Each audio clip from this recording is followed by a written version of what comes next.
Kwa haraka haraka kabla sijaenda mazoezi, nakutajia watu ambao unatakiwa ukae nao mbali kwa usalama wako.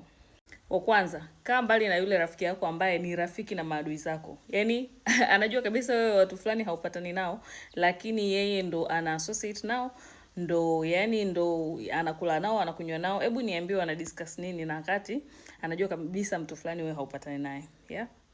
Huyo ni adui yako, yani huyo ni frenemy, ni rafiki adui ambaye haumjui. Na wanasema ni bora mtu ukamjua kabisa ni adui yako kuliko akawa rafiki lakini ni adui yako. Kaa mbali na yule mtu anayeview status yako wa kwanza. Unaposti biashara yako ni wa kwanza kuview, lakini hakomenti, halaiki, wala hakwambii chochote, yani hana any kind of support, lakini ndo wa kwanza kuview. Kaa mbali na huyo mtu kwa sababu hapendi ukaendelea.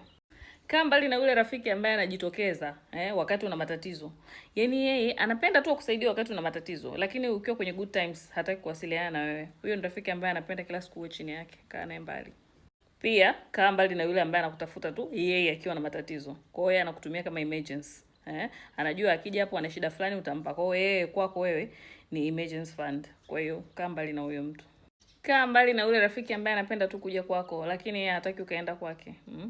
Wala yani akisikia kwamba labda umeandaa dina fulani nini, umepika, anakuja, yani anapenda tu kuja kwako. Sometimes atakuja hata na wine, atakuja na nini, lakini hataki hata siku moja ukaruka kwake. Kaa mbali na huyo rafiki.